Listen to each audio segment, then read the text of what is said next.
ओ भाई पीछे से दिखाओ, गाड़ी उठ गई है। सामने है बकरी, क्या ब्रेक लगाएगी? लगता है जानवर ये डिटेक्ट कम करती है।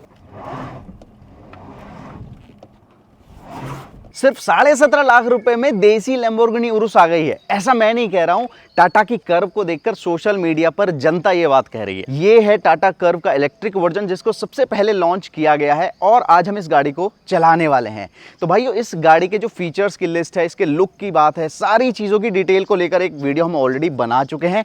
लेकिन आज हम क्या करेंगे, आज हम इस गाड़ी को चलाएंगे, इसकी परफॉर्मेंस को चेक करेंगे, इसके जो रेंज है उसको टेस्ट करने वाले हैं, क्योंकि हम आए हैं कर्व.ईवी के ड्राइव एक्सपीरियंस पर सीधा उदयपुर में, जहां पर इस गाड़ी का टेस्ट करने वाले हैं। तो सबसे पहले तो इसकी चाबी देखो भाई, टाटा ने बहुत टाइम के बाद अपनी चाबी को पूरी तरह से चेंज कर दिया। भाई नई गाड़ी है, नया प्रोडक्ट है, तो चाबी से जो फ्रेशनेस आती है ना, वो भी तो आनी चाहिए। बिल्कुल नई चाबी है, लॉक अनलॉक, ये बूट ओपनिंग और ये हेडलैम्प जलाने के लिए पार्किंग में अगर ढूंढना है। और पीछे .EV आई मीन ईवी का लोगो आपको मिलने वाला है। अगर आप इसका आइस वर्जन खरीदेंगे, उसमें यहाँ पर टाटा का लोगो मिलने वाला है। तो यहाँ पर आ जाइए, ये जो इसके डोर हैंडल हैं वो देखो फ्लश स्टाइल वाले हैं, और जैसे ही आप गाड़ी को अनलॉक करेंगे तो यहाँ पर आप देखना, ये देखो इल्यूमिनेट होते हैं। ये क्या करता है भाई, रात में अगर आपको गाड़ी को ढूंढना है तो इजीली आपको मिल जाएगा कि भाई दरवाजे खोलने के लिए जो डोर हैंडल है वो है कहां पर। अब इस गाड़ी के अंदर बैठता हूं और आपको एक इंटरेस्टिंग फीचर दिखाता हूं, जो कि मोस्टली हमने अभी तक टाटा की किसी गाड़ी में नहीं देखा था, स्पेशली ईवी में। ईवी की सबसे बड़ी प्रॉब्लम क्या है कि भाई वो स्टार्ट हो गई है या नहीं हुई है, ये पता नहीं चलता। और जो रोड पर लोग जा रहे हैं, पैदल लोग जा रहे हैं, उनको भी नहीं पता चलता कि उनके पीछे से कोई इलेक्ट्रिक गाड़ी आ रही है। इसलिए देखो स्टार्ट करूंगा और आवाज सुनना आप। ये देखो भाई, आपको एक डिफरेंट आवाज आ रही होगी, जैसे नेचर की आवाज होती है, कोई म्यूजिक प्ले हो रहा है। तो कंपनी ने क्या किया है, यहाँ पर एक साउंड सिस्टम लगाया है जो कि ऐसी मध्यम मध्यम प्यारी सी नेचर की आवाज़ निकालता है। गाड़ी को सीधा चलाते हैं और आपको इसकी रेंज से लेकर परफॉर्मेंस तक सब कुछ बताते हैं। यहाँ पर मैं आपको दिखाना चाहूँगा कि इसकी बैटरी कितनी है, यानी रेंज टेस्ट के लिए आपको बैटरी दिखाता हूँ। तो देखो बैटरी जो है 99% है, जैसे कि आप यहाँ पर देख पा रहे हैं। और जो इसका ओडोमीटर है वो देख लीजिए, 2037 किलोमीटर फिलहाल ये चली हुई है। अब हम इसका बैटरी जो है उसको 0 तो नहीं कर पाएंगे, 0 से 100, लेकिन कोशिश करेंगे जितने भी किलोमीटर हम चला पाएं उसमें कितनी बैटरी खर्च हुई, इसकी कैलकुलेशन से आपको थोड़ा आइडिया जरूर हो जाएगा। अब देखो इसमें 3 ड्राइविंग मोड मिलते हैं, सिटी, इको एंड स्पोर्ट्स। तो मोस्टली हम क्या करेंगे, या तो इको या फिर सिटी में चलाने वाले हैं। ट्रिप ए जो है उसको 0 कर लेते हैं, वैसे ऑलरेडी 0, ये सिर्फ 300 मीटर दिखा रहा है, लेकिन फिर भी हम इसको 0 यहाँ पर कर लेते हैं। देखो ओके, तो जो ट्रिप ए है जैसा कि आप देख पा रहे हैं 0 हमने कर ली है।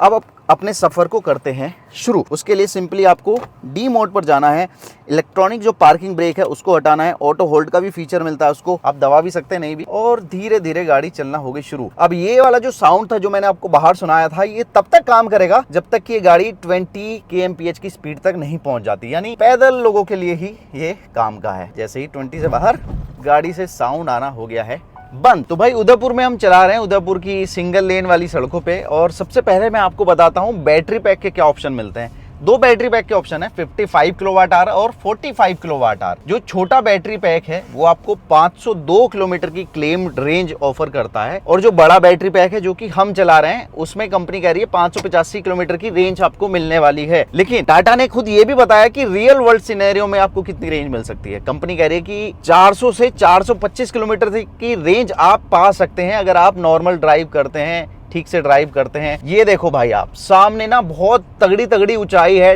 यानी जो हिल्स है वो पूरा फील आपको यहाँ पर आ रहा है, जैसे कि आप आमतौर पर हिल्स एरिया में जाते हैं। पावर फिगर की बात करें तो उसमें थोड़ा सा अंतर है दोनों बैटरी पैक में। जो छोटा बैटरी पैक है वो 150 PS 150 PS ऑफर करता है, और जो बड़ा बैटरी पैक है वो 167 PS की पावर आपको ऑफर करने वाला है। जो टॉर्क है वो दोनों में सेम है, 215 Nm का। इससे ये जरूर समझ में आ रहा है कि अगर आपको कर्व ईवी को पहाड़ों जैसी सिचुएशन में ले जाने का मन है ना, तो उसमें आपको बिल्कुल भी डाउट रखने की जरूरत नहीं है। बहुत ही पावरफुल परफॉर्मेंस आपको मिलने वाली है, आप इजीली चढ़ जाएंगे किसी भी तरह के ढलान पे। तो आपको जो आज रेंज टेस्ट में इसका आइडिया मिलने वाला है वो कंबाइन मिलेगा, यानी city plus highway plus hills, तीनों जो टेरेन है उनको हम कवर करने वाले हैं, तब आपको एक कंबाइन माइलेज यानी रेंज टेस्ट आपको बताने वाले हैं। अब ये सामने देखो भाई, ठीक ठाक ऊंचाई है, शायद कैमरा आपको दिखा भी ना पा रहा हो, लेकिन यहाँ पर चढ़ाई करने में इस कर्व ईवी को जरा भी परेशानी नहीं हो रही है। हालांकि इससे हमारा रेंज टेस्ट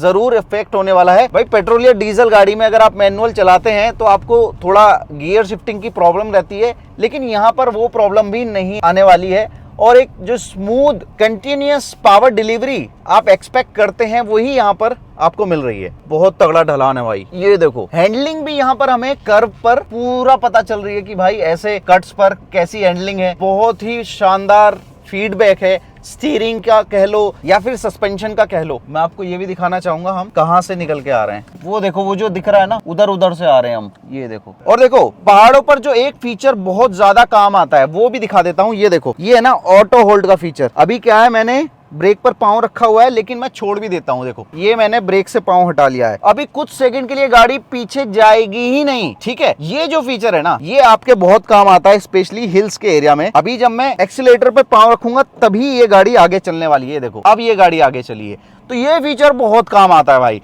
चाहे सिर्फ हिल्स नहीं यार, आपको ट्रैफिक हो या फिर कोई जैसे पार्किंग एरिया से निकल रहे हो, अपनी सोसाइटी से निकल रहे हो, वहां पर भी ढलान होता है कई बार, वहां भी ये फीचर बहुत ज्यादा काम आने वाला है। अभी मैं सिटी से ना इको मोड पे आ जाता हूं, तो इको मोड लगा के भी देखता हूं कि परफॉर्मेंस में कितना अंतर आता है। भाई ठीक ठाक अंतर आया है, क्योंकि अब इसको ढलान पे चढ़ने में थोड़े से ज्यादा जोर लगाने पड़ रहे हैं। हालांकि ऐसा नहीं है कि ये बिल्कुल फेल हो रही है, लेकिन थोड़े ज्यादा जोर लगाने पड़ रहे हैं। अब रेंज भी मैं आपको थोड़ा सा आइडिया दिखा देता हूँ। लगभग 7 किलोमीटर हम चल चुके हैं और बैटरी भी भाई 6% 5 से 6% नीचे आ गई है। इतना अंतर आपको पड़ता है जब आप हिल्स पर चलाते हैं, यानी परफॉर्मेंस आपको बढ़िया मिलने वाली है, लेकिन हिल्स पर बैटरी भी उसी तरह से उतनी ही स्पीड से जूस अप होती है। तो अब थोड़ा सा ऐसी जगह पर आ गए हैं कि थोड़ा सा मुश्किल रास्तों पर हम इसको ले आए हैं, ताकि हमें शूट के लिए अच्छी सी लोकेशन मिल जाए।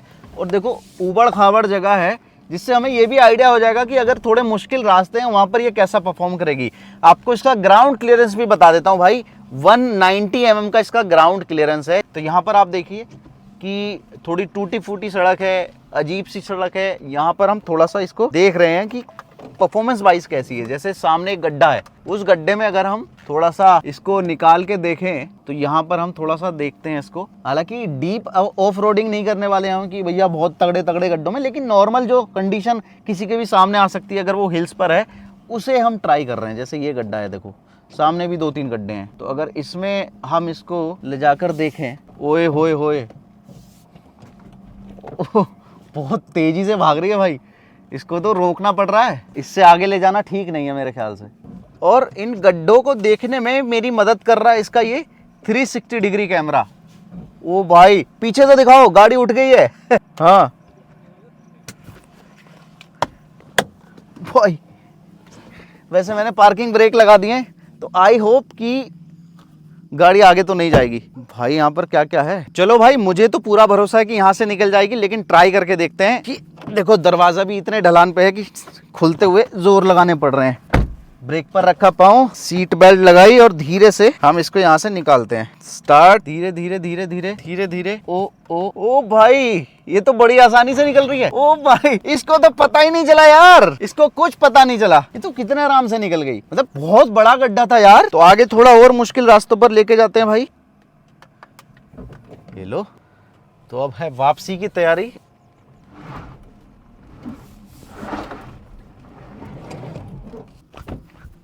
ओ भाई, सिचुएशन थोड़ी गंभीर है।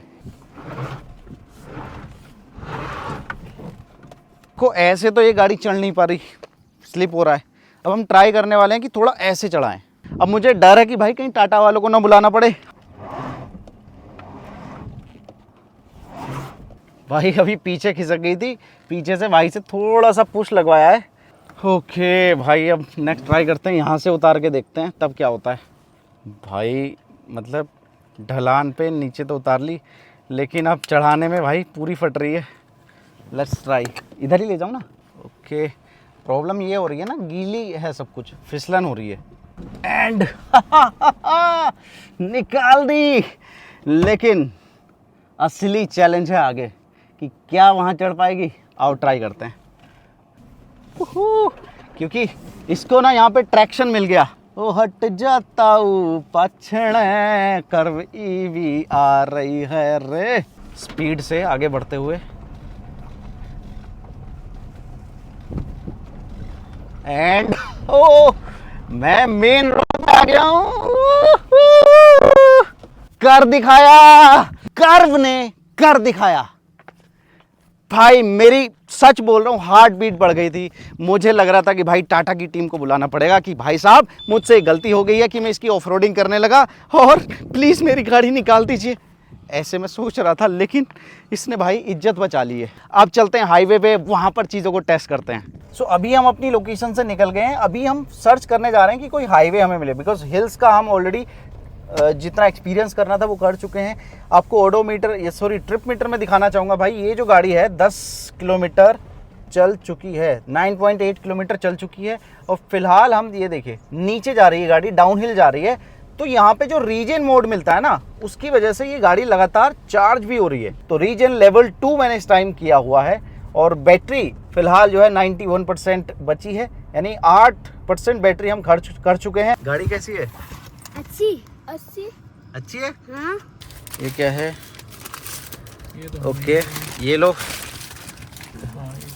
ठीक है, लड़ाई नहीं। फाइनली हम जो है हाईवे पर आ गए हैं। मैं आपको थोड़ा सा दिखा देता हूँ कितना चले हैं सीधा पहाड़ पे। लगभग 25 किलोमीटर हम पहाड़ पे चले हैं। 13% बैटरी खर्च हो गई है ये 25 किलोमीटर चलने में। और यहाँ पर एनर्जी कंजम्पशन भी दिखा रहा है, 273 वाट पर किलोमीटर का एनर्जी कंजम्पशन हुआ है। इसको अब हम थोड़ा सा बेटर करेंगे हाईवे पर चलाकर और अपनी गाड़ी को दौड़ाते हैं। यहाँ पर थोड़ा सा, यहाँ पर जो मेरा मोड लगा है वो फिलहाल इको लगा है। हमने सिटी में भी काफ़ी चला लिया है, स्पोर्ट्स अभी हमने यूज़ नहीं किया है। 70 की स्पीड पे मैंने इसका जो है क्रूज कंट्रोल कर दिया है एक्टिवेट। अडेप्टिव क्रूज कंट्रोल मिल जाता है, जो कि क्रूज कंट्रोल का ही एडवांस वर्जन है। 78 की स्पीड पे सामने है बकरी, क्या ब्रेक लगाएगी? लगता है जानवर ये डिटेक्ट कम करती है। बहुत मुश्किल से गाड़ी रुकी, मुझे खुद रोकनी पड़ी और मैं रिस्क भी नहीं लेना चाहता था, इस वजह से मैंने गाड़ी पर ही सब कुछ नहीं छोड़ा। अब मेरा टारगेट है एनर्जी कंजम्पशन को थोड़ा सा बेटर करना। अगर मैं सीटों की बात करूँ तो वो काफ़ी ज़्यादा कंफर्टेबल हैं। आप इलेक्ट्रिक एडजस्टमेंट के ज़रिए अपने लिए सही ड्राइविंग पोजीशन इसमें सेट कर सकते हो।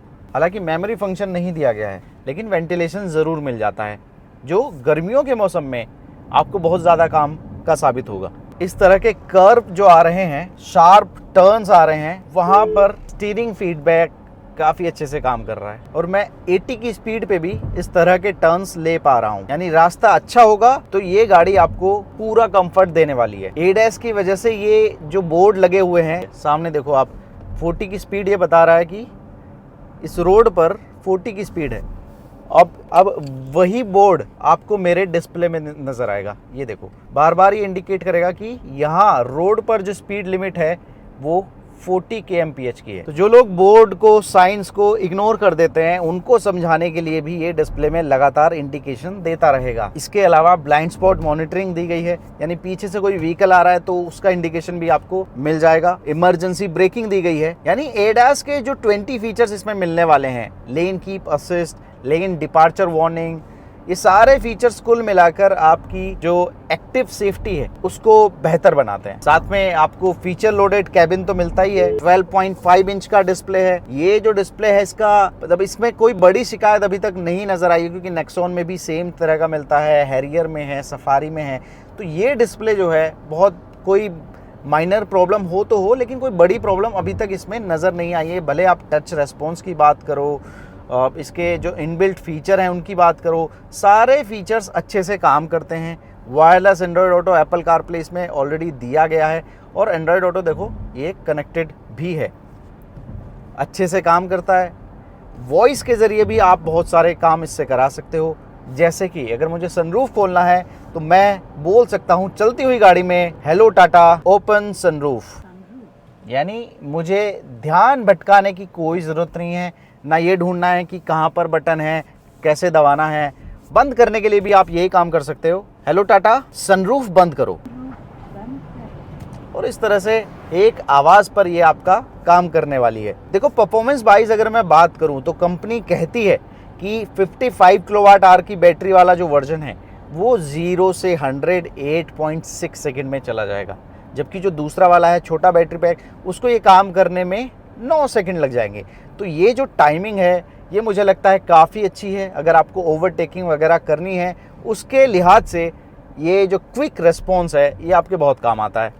जिसका कूपे स्टाइल है उसकी वजह से इसको एक फ़ायदा ये भी मिलता है कि ये हवा को अच्छे से चीरती हुई निकल जाती है, जबकि अगर इसका बॉक्सी स्टाइल रहता तो हवा को काटने में दिक्कत होती, उससे रेंज पर भी इफेक्ट पड़ता। मान लीजिए आप इसको नेक्सॉन से ही कंपेयर करने लगे तो उस लिहाज से ये बेटर रेंज आपको ऑफर कर रही है। हालांकि बैटरी पैक भी बड़ा है, लेकिन बेटर रेंज की एक वजह ये भी है कि इसका जो बॉडी स्टाइल है, हवा काटने के लिए जो इसका कूपे स्टाइल दिया गया है, वो सब चीज़ें इसकी मददगार साबित होती हैं। देखो, एक फीचर जो मैं आपको पहले ही इसमें बता चुका था, एकॉस्टिक साउंड सिस्टम जो कि आवाज़ निकालता है, उसमें बस मुझे एक ही प्रॉब्लम नज़र आई है, ये कि उसका जो साउंड है वो ऐसा महसूस नहीं कराता कि कोई गाड़ी पीछे से आ रही है। उसका पर्पस यही था कि अगर कोई वो साउंड सुने तो उसको पता चल जाए कि मेरे पीछे कोई व्हीकल है। हालांकि इस आवाज़ को सुन के उसको ये लगेगा कि कुछ पीछे है, लेकिन क्या है वो समझ में नहीं आएगा। तो मेरे हिसाब से उसमें कस्टमाइजेशन आना चाहिए।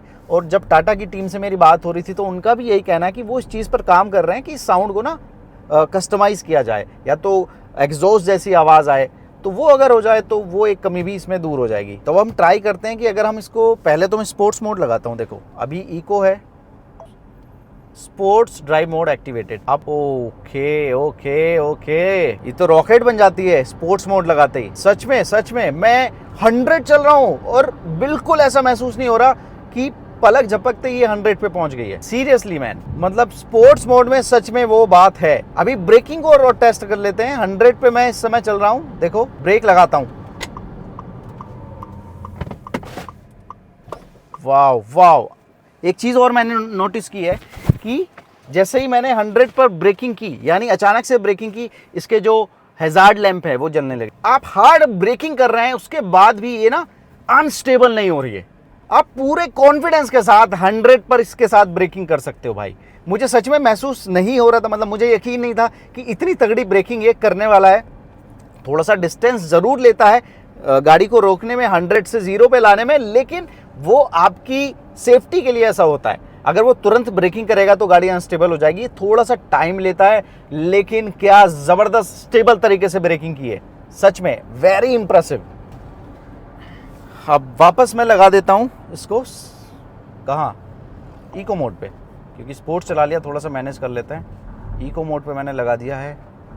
जो हमारा एनर्जी कंजम्पशन है वो घटकर लगभग 250 से आ गया है 220 वाट आवर पर किलोमीटर। तो ये एक चीज है। स्टीयरिंग की भी मैं बात कर लेता हूँ। देखो, थोड़ी स्लो कर लेता हूँ क्योंकि चलती हुई गाड़ी पे ये करना ठीक नहीं है। टिल्ट एडजस्टमेंट है, लेकिन रीच यानी टेलीस्कोपिक एडजस्टमेंट इसमें नहीं मिलता। क्यों नहीं मिलता, आई डोंट नो। देना चाहिए था भाई, क्योंकि कई बार रीच को भी एडजस्टमेंट करने का थोड़ा सा ज़्यादा बेटर रहता है, लेकिन शायद उन्होंने सोचा कि हमने सीट में तो दे ही दिया, अब स्टीयरिंग को देके क्या करना। देखो, अगर ड्राइविंग एक्सपीरियंस की बात करूँ ना, हाँ इसमें बेटर रेंज मिल रही है, बेटर कंफर्ट है, बेटर फीचर है, लेकिन नेक्सॉन ईवी के मुकाबले बहुत ज़्यादा बड़ा अंतर नहीं है। फील आपको ऑलमोस्ट वैसा ही आने वाला है। कॉलिजन वार्निंग की भी नोटिफिकेशन ये लगातार देता है, तो लगता है कि आप टक्कर करने वाले हो, उसकी वार्निंग यहाँ पर आ जाएगी। और जब इसको लगेगा कि आपके हाथ में अब कुछ नहीं है, आपके बस की कुछ नहीं है, ये इमरजेंसी में ब्रेकिंग भी खुद कर देगी। तो यहाँ पर मैं दिखाना चाहूंगा 50 किलोमीटर हम चल चुके हैं और जो बैटरी है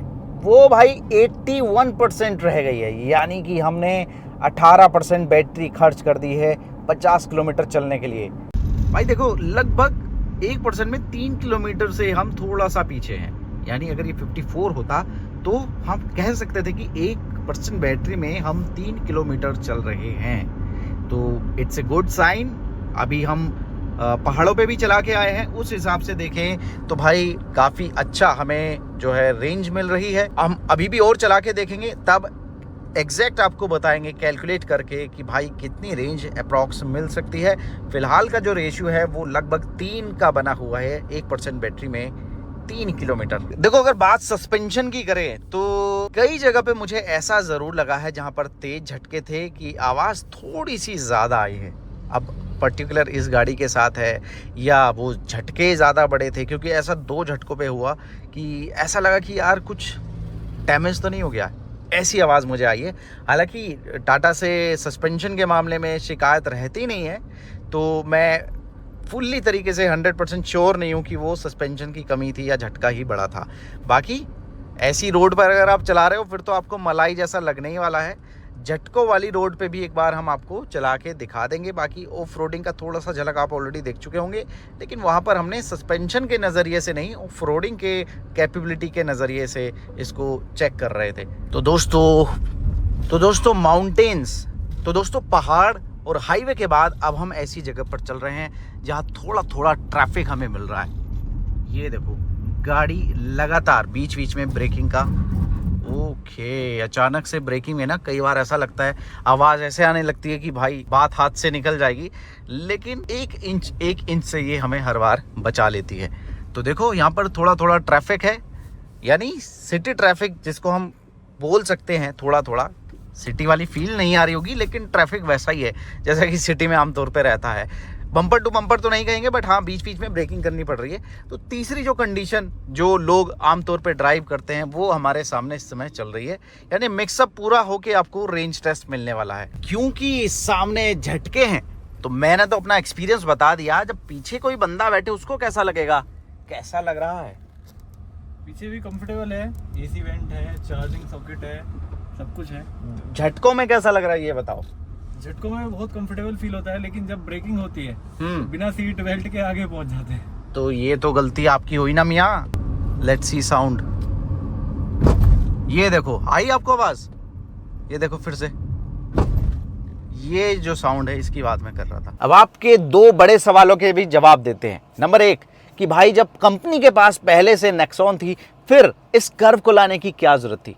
तो भाई देखो, टाटा को ना मिड साइज सेगमेंट में, मिड साइज एसयूवी सेगमेंट में, या फिर कहें कॉम्पैक्ट एसयूवी सेगमेंट में एक प्रोडक्ट चाहिए था जिसके जरिए वो हुंडई क्रेटा और किया सेल्टोस जैसी गाड़ियों को टक्कर दे पाए। ये जो टाटा कर्व है आपको इलेक्ट्रिक के अलावा पेट्रोल, डीजल, इवन फ्यूचर में सीएनजी में भी देखने को मिलने वाली है। अब दूसरा सवाल कि भाई आप गाड़ी ला रहे थे तो कूपे स्टाइल वाली ही क्यों लाए?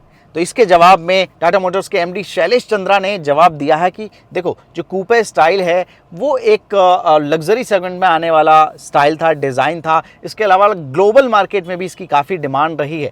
ऐसे में कंपनी को मिड साइज, जो कि तेज़ी से ग्रो करने वाला सेगमेंट है, उसमें एक हटके दिखने वाला प्रोडक्ट चाहिए था। तो कंपनी ने वो स्टाइल चुना जो कि ट्रेंड में है, प्लस दूसरों के पास उस सेगमेंट में नहीं है। इस वजह से कूपे स्टाइल कंपनी ने सिलेक्ट किया है। सो फाइनली भाई हम अपने डेस्टिनेशन पे पहुंच चुके हैं। जितना चला सकते थे उतना चलाया, लगभग 75 किलोमीटर हमने चलाया है, और जो बैटरी बची है 73% बची है। यानी हमने 26% बैटरी में 74 किलोमीटर इसको चला दिया है। और जो हमारा एवरेज एनर्जी कंजम्पशन आया है वो है 184 वाट आवर पर किलोमीटर।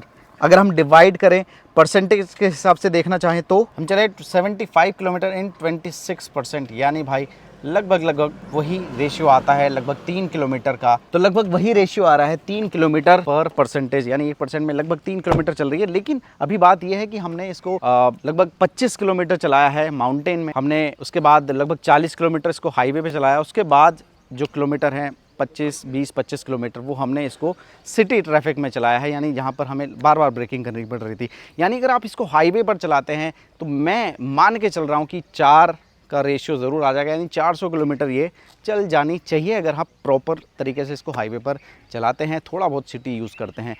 हिल्स पर जाने से ऑब्वियसली इसका जो माइलेज है या इसका जो रेंज है वो घट जाती है। इसके अलावा इसमें आपको जो कैबिन की बात करो तो स्पेशियस और कंफर्टेबल कैबिन मिलने वाला है, पर्याप्त लेग रूम मिलेगा, पर्याप्त हेडरूम मिलेगा सारे पैसेंजर्स को, इवन चाहे आप आगे बैठे या पीछे बैठे। इसके अलावा जो बूट स्पेस है वो भी इसका काफ़ी ज़्यादा बड़ा है। आपकी फैमिली का पूरा सामान 500 लीटर वो आराम से कंज्यूम हो जाएगा और आपकी फैमिली का सामान इसमें आ जाएगा। अब मैं आपको बताना चाहूँगा 2 रीज़न्स इस गाड़ी को ख़रीदने के।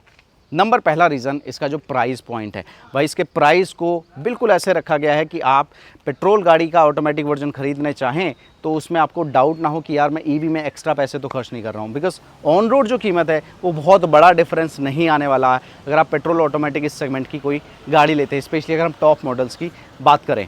इसके अलावा दूसरा बड़ा रीज़न, क्योंकि मुझे ऐसे बहुत सारे लोग मिले जो कि लगभग 20 लाख के प्राइस सेगमेंट में इलेक्ट्रिक गाड़ी खरीदना चाहते थे, लेकिन रेंज से थोड़ा सा कम संतुष्ट थे। जैसे कि अभी पहले से ही मार्केट में नेक्सॉन ईवी है, लेकिन वो कुछ लोगों को कम नज़र आती थी।